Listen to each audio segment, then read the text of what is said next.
I was at a business event last night with startups. It was one of these business idea pitching competitions. And I always find them interesting to see what people think when it comes to marketing their business, especially since these people could be the next generation of business owners. Almost all of them said that social media was the answer to their marketing plans, which is fine. I think, I'm a fan of using whatever means necessary for PR.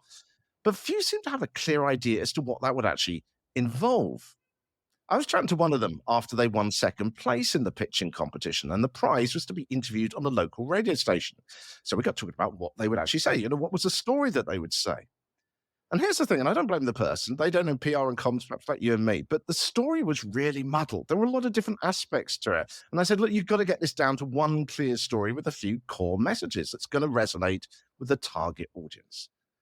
I chat to people from military PR to local events to local shops to Fortune 500 company PRs, and many come on this show. And the thing you see with all the best of them is that they're good at telling us the clear and interesting story. And today I am joined by Seth Linden from Dukas Linden PR in New York. And he's someone who's built a PR company in the financial space and the business services space by telling good stories. First of all, hello to you, Seth. Thank you so much for joining us today. I mean, does it surprise you that people don't really realize the value of story? First of all, delighted to be with you, and thank you for having me. It's a pleasure. It's such a pleasure to have you too. Thank you. Absolutely. Does it surprise me that people don't know the value of story? I think it's more that people don't know how to tell a story. Yeah. I think that's the distinction. And I have said for a long time, I certainly am not the originator of this thought, but everybody has a good story. Everybody does. You don't have to be famous at all to have something in your life that's fascinating and interesting. It's just a question of how do you convey that? And I think at a broadly philosophical level, we know that's the case, but also at a corporate level, can you make your story as a company interesting? And there obviously we can talk about what that means, but it's more about conveying the story. So, I mean, everyone feels they've got a story in them. It's a bit like the fact that everyone wants to write a book. Not that I would ever get around to it, but we all want to do that. So what is the problem then? Why is it that people like last night are just sort of going, look, I'm going to do some social media? They're not sort of thinking, well, what is my story? What is my strategy? What is the way I'm going to engage my target audience? Why do you think that is? Well, you gave a very good analogy. So most people, if they wrote professionally or were dedicated to writing, probably do have a book in them. All of us have something in our lives that makes us distinctive and fascinating to listen to. But most people don't either have the ability or the desire to write a book. Most of us can, right? It's the same thing in sharing a story from a public relations perspective. It's not just about getting on social media and saying what you think. There has to be strategy, and there also has to be an interesting way of crafting the narrative. And you either learn how to do that as a corporate executive or as an entrepreneur, or you work with fellow professionals like us to figure out how to tell that story. But there's an art to it and there's a science to it, and you have to combine those talents. So what is it, do you think, that needs to be got across to emphasize the need to write a good story? I mean, what message do you think people need to hear? I mean, maybe what should I have said at that event last night that would have convinced them of the value of the need for a good story? So I think, as you know, I came out of the broadcast world. And I remember early on, I had a news director who said, the reason why it's called news is because the word new is in it. There's something new. Mm-hmm. And that often gets lost. You need to have some sort of new perspective. And if you don't have a new perspective, then you at least need to have an insight that matches what's going on in the news. And sometimes, particularly with entrepreneurs, they're very excited about their idea, but they don't connect that idea to the broader universe of what's going on in the world. So if I tell you I've created a great widget, unless I can explain what that widget does to address a broader problem, and then think about, well, how do I make a distinction between that widget and every other widget that does something similar, you lose audience very quickly. So it really is thinking like a news person. And I have to say, our team has built, thank God, a business based on the idea of seizing the news and being able to say, how do we break through what is a larger macro cycle to tell a story? That's a key element, I think, for that audience that you spoke about. Well, tell us a bit about some of the story development that you're doing at the moment. I mean, without naming any clients, but I mean, what sort of things are you seeing right now? I mean, you've been having client meetings all day today. What sort of stuff are you seeing in the financial and business services space? Well, there's definitely concern about what is the future of the economy, interest rates, and certainly the elections in the US. And what will that mean, both from a markets perspective, meaning the stock market moving forward, but also in terms of regulation and also general sentiment. And we're in a period, certainly in the US, I think on either side of the aisle, where you feel a sense of unease. You're not sure what's going to be. You're not sure how the elections are going to shape up in November, if we'll even know in November what the results are. And that plays into, I think, a little bit of both consumer and investor anxiety right now. And you have to be able to address that as somebody commenting on the news. You have to know that that sentiment is there. Nobody, or it's certainly very few people are looking and saying, boy, everything is just easy street. We're going to have 2 more years of a great economy. There's uncertainty, and you have to be able to understand that and tap into that mindset.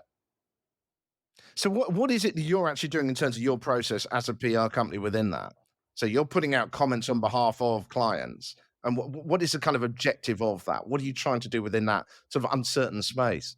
Well, there are a few objectives. One is certainly you want to show leadership. As a company, you Mm, need to be able to show that you have a view on what's going on, that it's an authoritative view, and that it's a calm, good, measured view. That I mm. think is very important. Just by speaking in a thoughtful, measured way, that already is important to corporations and individuals. So you're telling the story. We know what we're talking about. You can trust us.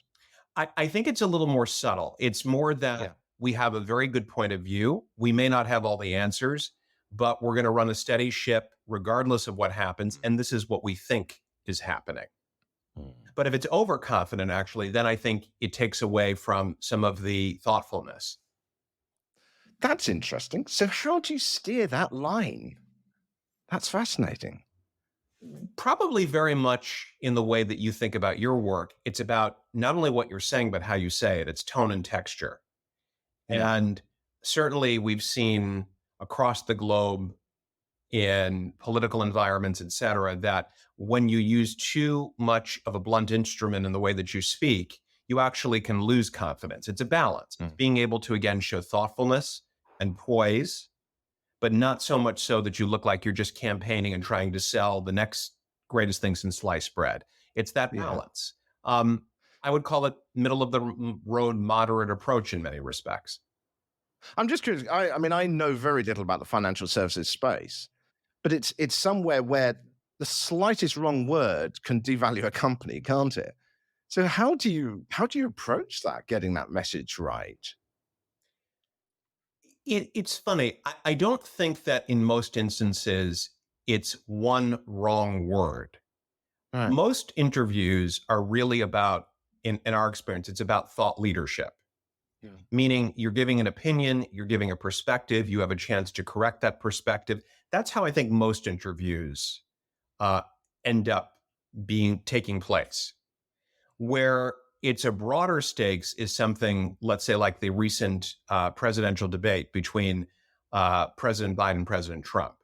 You know, that early on became apparent that that wasn't just one misstep, that was a series of missteps, which ultimately led to changes in what we're seeing now. And Mm. I think without taking a view on either side of the aisle, clearly it was not a good night for President Biden because there was an overall perception of being able to not be in control in the way that he wanted to. So I don't always know that it's that one moment. Occasionally, yes, that happens, but most of the time you have a chance to correct your comments. It's more about the broader picture. How did you come across overall? So if you have an interview where you're just totally not at ease and maybe you weren't prepared, that has the broader impact. Mm. What about within financial services again? I mean, how has it much has it changed? I was saying just before we started recording this, I was watching an interview of you 5 years ago, and a lot of the themes of what you were talking about, just in general with PR, are still very true. But how has the sector you're working in changed? What sort of trends have you seen there? Several trends. First of all, we are in an ever more volatile news cycle. So I think attention spans are shorter. Um, Reporters can be harder to reach in the sense that they have a lot to cover and you've got to be really relevant to their coverage. We're in a hybrid world, so we're back to a point where newsrooms are functioning more as they used to, but at the same rate, reporters are also working from different locations. So getting to those reporters requires even more skill. And social media has become even more volatile and I would say more disruptive. So you're dealing, I think, in summary, with a cycle that is probably a little bit more cynical or a lot more cynical. You've got to be quicker and to the point. Not that I'm doing that right now, and and it's ever flowing and moving, and it moves faster and faster. And so, how, in a nutshell, have you adapted to that? I mean, what sort of main changes have you made? I would say setting expectations and relying more on professional skill set. It used to be that you could break in easier to a newsroom with a idea or set of principles that you wanted to pitch. Now you have to Mm. be even more targeted. You have to be really adept in terms of what reporters are covering, what they need. And you have to be willing to take no for an answer also and realize what I'm pitching right now may not be relevant. It's too crowded and I have to pivot accordingly. Mm. We've literally got a couple of minutes left. I just want to ask you about the future of PR and where you think it's going next. I mean, I remember in your interview before you were talking about the value of niching and making it clear what kind of services you're offering as an agency. But where do you think PR will go next? What do you think? What impact do you think AI is going to have on PR as well? AI is already clearly changing the landscape. And I do think there will be a point where artificial intelligence will write news releases more and more. It will do more research. It will come up with facts that support a campaign much more quickly. We're already seeing that, I think. Mhm. What I think becomes even more important is to have senior counsel that takes that AI and says, how do we use it in the right way? How do we filter it? Clarity of message and using senior experience and yes, niche expertise will be critical. So I think walking in the door in financial services and being able to understand both the history, the context, and the subject matter as a real expert becomes important because, frankly, someone with little experience can assemble AI. Mm. That's the point of AI. But Mm. if you are able to take your expertise and say, well, how do we use this to craft the right message and use that both external, internal facing, that's where I think senior counsel and specialization comes in. So it's that bit of it's like the argument of that AI is better than a human, but AI plus a human will always be better than AI. I agree with that. And I think that's true in other fields. Take, Mm. whether it's transportation, whether it's medicine, you need that combination of the smart, caring human along with the best in class technology.